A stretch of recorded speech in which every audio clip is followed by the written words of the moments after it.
End of the Civil War, the greatest wealth builder in this nation was the back of a slave. That's what built the wealth of the society. Wall Street was set up, established, and regulated off of the price and the value of a slave. Cotton prices, indigo prices, tobacco prices all followed the value of a slave. When slavery ended, the whole process shifted to the back of a slave. At the end of slavery, it shifted to Wall Street. And those became commodities then.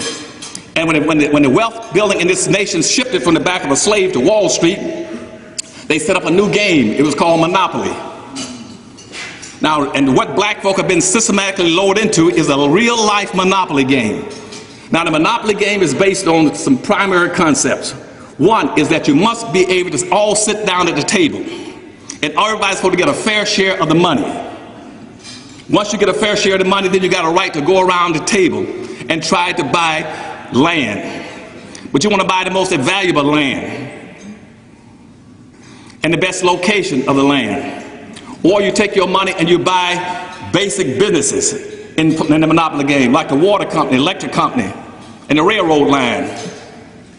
But you see, when black folk, when they got out of slavery, they did not get their 40 acres and a mule, nor the $100. And see, the Republican radical Republicans, the liberals in the Republican Party at that time, said, and that was Benjamin, Thaddeus Stevens, and Sumter said on the floor of the United States Congress, that there's only going to be one thing that black folk will ever be in America. They're either going to be slaves or they're going to be free. But they cannot be free unless minimally they have 40 acres, a mule, and $100. But they didn't get it. But by then they were trapped into a real-life Monopoly game. So now what blacks are doing are going around the real-life board, trying to play real-life Monopoly with no money, no wealth.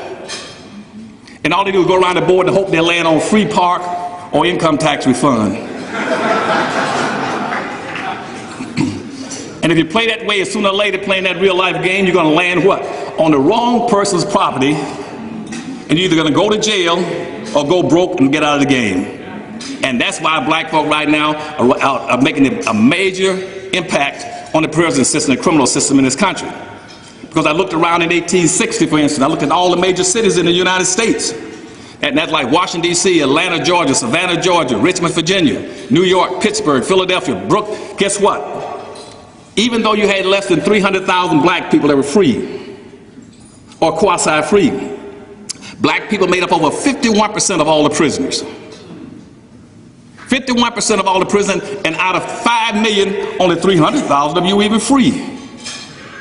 And here we are, 150 years later, and guess what? You still make up over 51% of the prisoners. So when I hear all my civil rights leaders and all my civil rights friends, I don't care what it's Al or Jesse keep talking about, we've come a long way. You haven't gone any place. And quit BSing people and bamboozling people and black folk about how far we've come. You haven't come any place. You're still sitting in the same identical spot. As my mother would say, you haven't got a pot or one to throw it out of. That's why our dilemma. We do not have any wealth.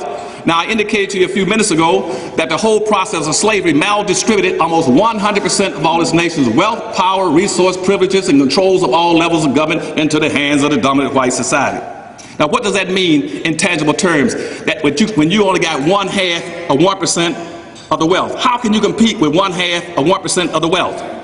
When in this society right now, today, 150 years later, the average white person in America as a group got 3,500 times more money than the average black person. The average white has 3,500 times more money than the average black. I got 2 whites right now, some of them I know, they got more wealth than all 42 million black people put together. How, if 2 white men got more wealth than all 42 million black folk put together, what kind of game are you playing? What are you going to do? How can you compete? As a matter of fact, let me move it off to men. Let's move it to gender. For every dollar that a black woman has to run a household, the white woman has $100 to run a household. You're supposed to have enough money to be able to be self-sufficient. And this is true all around the world. Not just with blacks in this country. If I were to look at you got approximately 25 to 26% of the population is black around the earth. And you got over $300 trillion in wealth on the earth.